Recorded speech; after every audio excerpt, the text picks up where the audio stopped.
స్నేహితులారా, ఈ సమయాన్ని బట్టి దేవునికి వందనాలు తెలియజేస్తా ఉన్నాను. ప్రేమపూర్వకంగా మిమ్మల్ని అందరినీ వాక్య ధ్యానంలోనికి ఆహ్వానిస్తూ ఉన్నాను. వెలివేయబడిన జీవితాలలో అనే ఆలోచనను మీతో కూడా పంచుకోవడానికి ఇష్టపడుతూ ఉన్నాను కనుక దేవుని యొక్క వాక్యమును మీరు ముగింపు వరకు ఆలకించాలని మీ కుటుంబ సభ్యులతోనూ తోటి విశ్వాసులతోనూ ఈ వీడియో షేర్ చేసుకోవాలని మీ ప్రార్థన మనవులు ఎట్టివైనను కామెంట్స్ రూపంలో కానీ ఫోన్ కాల్ ద్వారా కానీ తెలియజేయండి. నమ్మకంగా మీ కొరకు ప్రార్థిస్తాము. ఈ వీడియో మీ ఆధ్యాత్మిక జీవితములకు ఉపయోగకరంగా ఉంది అని మీకు అనిపిస్తే దయచేసి ఈ ఛానల్ను సబ్స్క్రైబ్ చేసుకునవలసినదిగా మనవి చేస్తూ ఉన్నాను. స్నేహితులారా, లూకాసు వార్త 8వ అధ్యాయము 26వ వచనము. వారు గలిలయకు ఎదురుగా ఉండు గెరాసీనీయుల దేశమునకు వచ్చిరి. ఈ సమాజంలో మానవ కల్పితమైన ఆలోచనల వలన, మానవ కల్పితమైన స్వార్థము, మానవ కల్పితమైనటువంటి జీవిత విధానాల వలన ఒక సమూహం కంటే మరొక సమూహము, ఒక గుంపు కంటే మరొక గుంపు, ఒక విశ్వాస మనుగడకి మార్గానికి సంబంధించినటువంటి వారి కంటే మరొక విశ్వాస మనుగడకి మార్గానికి సంబంధించినటువంటి వారు మేము గొప్పవారమని, అధికులమని, ఇతరులు అంటరానటువంటి వారని వెలివేస్తూ ఉన్న, అనగద్రొక్కుతూ ఉన్న దినాలలో మనము జీవించేటటువంటి వారంగా ఉన్నాం. కారణము ఏమైనా ఉండని ఈ దినాన మనం నివసించే కుటుంబాలలో, సమాజంలో ఇతరుల చేత వెలివేతకి, అణచివేతకి గురైనటువంటి వారంగా ఉండవచ్చు. ఈ వెలివేయబడిన, అణచివేయబడిన జీవితాలలో అందరూ మనల్ని తక్కువ వారుగా, విలువలేని వారుగా, గుర్తింపు లేనటువంటి వారుగా, పనికిరానటువంటి వారుగా భావించి ఆ రీతిగా మనతో ప్రవర్తించేటటువంటి వారుగా ఉండవచ్చు. అయితే క్రీస్తు ప్రేమ, క్రీస్తు కనికరము మన జీవితాలలో ఉన్నతమైనటువంటిది. వెలివేయబడిన జీవితములను ఆయన ఆదరించడానికి, బాగు చేయడానికే ఈ లోకంలోనికి విచ్చేసినటువంటి దేవుడు. మరి ముఖ్యంగా ఈ మండల కాలంలో ఆయన ప్రేమను, ఆయన యొక్క కనికరము, జాలిని మనము ఎక్కువగా గుర్తు చేసుకుంటూ ఉన్నటువంటి సందర్భం. ఇలాంటి సందర్భంలో యేసు ప్రభుల వారు, ఆయన శిష్యులందరూ కూడా ఈ గలిలయకు ఎదురుగా ఉండే గెరాసీనీయుల దేశమునకు వచ్చినట్లుగా మనం గమనిస్తాం. లేఖనాలలో గలిలయకి ఎదురుగా అంటే ఆపోజిట్, గలిలయకి ఆపోజిట్గా ఏముంది? గెరాసీనీయుల దేశము ఉండింది అని మనము చదువుతూ ఉన్నాం.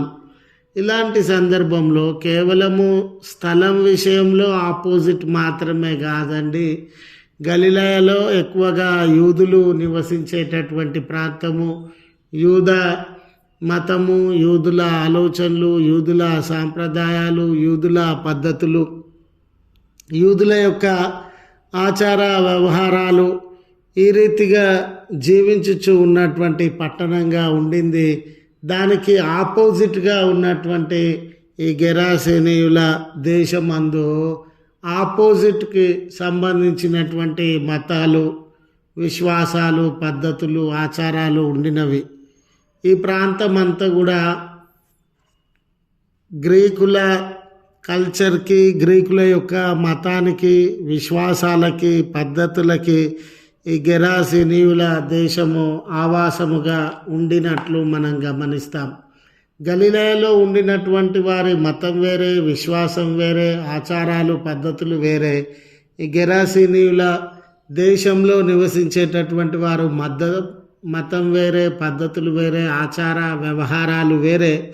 ఇలాంటి సందర్భంలో యూదా బోధకులందరూ కూడా గెరాసీనీయుల దేశాన్ని, ఆ ప్రాంతాన్ని అంటరానటువంటి ప్రాంతంగా, మలినమైనటువంటి ప్రాంతంగా, అపవిత్రమైనటువంటి ప్రాంతంగా ఎంచి ఆ దేశంలోనికి కానీ ఆ ప్రాంతంలోనికి కానీ వెళ్ళడానికి ఇష్టము లేనటువంటి వారుగా, ఆ ప్రజలతో సహవాసం చేయడానికి ఇష్టం లేనటువంటి వారుగా, ఆ ప్రజల బాగోగుల విషయంలో, ఆ ప్రజల స్నేహము అంగీకారము విషయంలో శ్రద్ధ లేనటువంటి వారుగా ఉండినారు.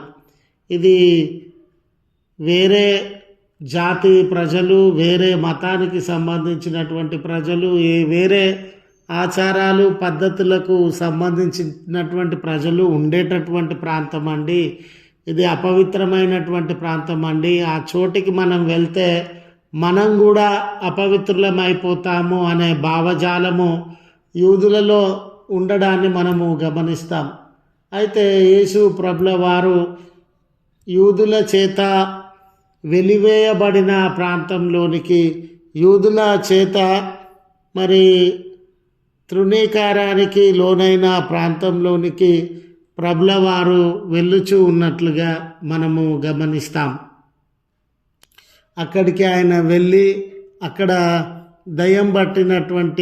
సేనా దయ్యం పట్టినటువంటి వ్యక్తిని ఆయన స్వస్థపరుస్తూ ఉన్నాడు. అంటే ప్రభు ప్రేమ ఏ ఒక్క జనాంగానికో సంబంధించినటువంటిది కాదు, అది భూమి మీద ఉన్నటువంటి ప్రతి వ్యక్తి జీవితానికి సంబంధించినటువంటిది.